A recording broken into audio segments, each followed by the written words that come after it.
What's going on, guys? My name is Oreo Token, and today we're going to be going over some of the big news that came out about the TWAB and about Xbox Game Pass. So let's go ahead and get started. So starting off with Xbox Game Pass, the really big announcement today in the Xbox Game Pass live announcement, or Xbox live stream announcement going forward today, was that Destiny 2 will now be free to play. Well, you pay for Xbox Game Pass, but it will be part of the subscription for people with Xbox Game Pass. What this is going to mean is that if you own Xbox Game Pass, you will be able to play Forsaken and Shadowkeep starting September, and Beyond Light starting November 10th when it drops. So that means you can go back and you don't have to purchase it if you have Game Pass. That's pretty big. That's actually really big. That's a huge connection that they've made with Xbox to go forward that way.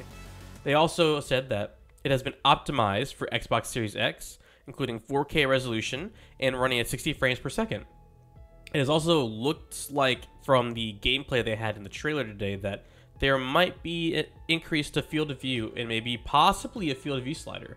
That would be really nice. I know on console, if you play on console, you feel like you're lacking some of that customization you get on PC that a lot of other console games already offer. So that would be huge if they're able to bring that to consoles, Xbox and PS4. They mentioned that if you already own it on own Destiny 2 on Xbox One right now, it will transfer over to your Xbox Series X using Smart Delivery, and I think they mentioned that for PlayStation as well, just a heads up for you console players out there. Also, you'll be able to use it on Android mobile devices via xCloud. So Stadia, sorry, I'm not sure why they went for you, but they did. So now with that announcement, they've also put out some frequently asked questions. You know, now that you heard that it's on Xbox Game Pass, what happens, you know, if I pre-ordered it? What happens if it comes off of Game Pass? They're here to answer some of these questions, so let's go through them. First one is, does partnership with Xbox mean Destiny 2 content is launched on Xbox first? No. All content on Destiny 2 remains available for all players to play on any platform. It's going to be available at the same time. There's no content exclusives on any platform. I think that they really tried to go away from that as they went away from Activision. Number 2, is seasonal content included as part of Game Pass? Basically, they said the DLC is, but you have to buy the seasons, is what they said right there. 3, what happens if I already pre-ordered Beyond Light on Xbox? Those Xbox Game Pass subscribers who purchase an edition of Beyond Light will still have access to the expansion and its associated content if Beyond Light leaves Game Pass or their Game Pass subscription expires. This right here makes me feel as though this is a very temporary play, and they're on it just for the new season or two to bring people in, to get them on the game, buying the season passes, and then when they leave, purchasing the game. I think this is what they're doing right there. That's what it sounds like to me, leaving that open-ended in case they leave, just so that they say, hey, we didn't promise it'd be here forever. I think that's what that means right there. Next one. What will happen to my expansions when/if Destiny 2 leaves Xbox Game Pass? Players have access to Destiny 2 expansions while they have an active Game Pass subscription. If D2 expansions leaves Game Pass, players will need to purchase the expansions to continue playing expansion content. So that again confirms my suspicion right there. I think that's what they're doing, honestly.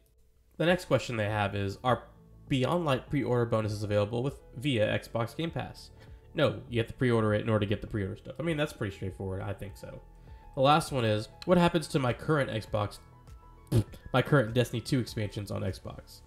Basically, they're saying, as before, if you have previously purchased them, when we, quote unquote, when we leave Xbox Game Pass, you'll still continue to work. Overall, I think this is a great move for Bungie. I think it's a great move for Xbox. I think it will bring people to both the Game Pass and Destiny 2. So I think it's a good partnership between the two.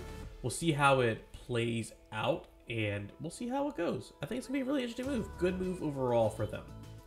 So let's take a look at the TWAB that came out today on July 23rd, 2020. What they're saying is the new trailer came out today, and it is worth a watch if you want to learn about stasis. It was really all around stasis in Europa. Highly recommend going through and watching it. A lot of people put out some good breakdown analysis of the trailer. It shows a lot of different things. I'm a little concerned about how broken it's going to be in PvP. But when Forsaken came out, and Shadowkeep, or sorry, Forsaken, when the new supers came out, they were already, those supers were broken. But they do that so people want to play it. That's why they do it. So there's a lot of things in there to bring up. Possible customization of subclass trees, different cool things, new walls you can make with grenades. Definitely worth taking a watch, so go take a look at that. So, also they announced their Xbox Game Pass joining, which is going to bring Destiny 2 to Xbox Game Pass. While the active Xbox Game Pass subscription, players will have access to Standard Edition seasonal content sold separately of each of the expansions, beginning with Forsaken and Shadowkeep, and then moving to Beyond Light when it comes out in November. Later this year, we are releasing a version of D2 that will be optimized for Xbox X Series X, including 4K resolution and running at 60 frames per second. So it said for Xbox, not PlayStation. Interesting. Very, very interesting. Players who already own Destiny 2 on Xbox One will be able to transfer their game to Xbox Series X for free with smart delivery. In addition, they've answered other questions which we will go over and have gone over, which we will read through here. The next thing that they're bringing up is over the past couple weeks, months, they've done some streams, some charity streams for the GCX event, and they noticed that people really like kind of insight from the devs.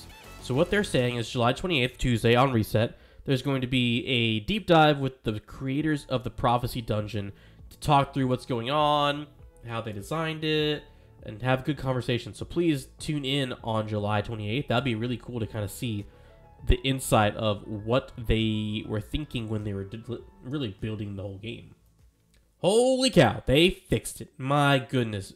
Beaver errors are dropping significantly. They identified really big issues with beavers in Chicago, Virginia, Stockholm, and Dubai data centers that were affecting the connections to Bungie servers. So what that's saying is they have reduced the number of beavers tremendously. So people on PC, that is huge. Let's take a look at what it actually has done. Hopefully, overall, it's reduced it a ton. But it seems like they fixed it. That's huge. Let's hopefully they actually were able to do that.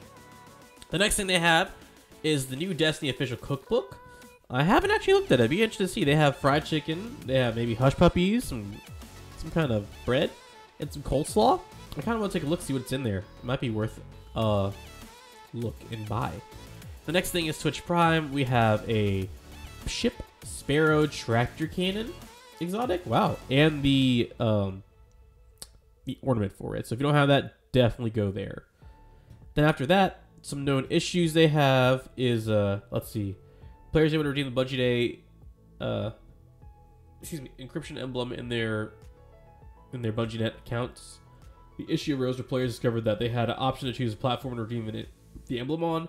This wasn't intentional, and we have to confirm the platform chosen doesn't matter. Okay, cool. So you'll get that. Follow these instructions. Other known issues is that players can't see the responses on chat and PC. Duress and Aggress lore may disappear if the triumphs are claimed. Ugh. The Southpaw controller scheme doesn't allow spares to boost. Oops.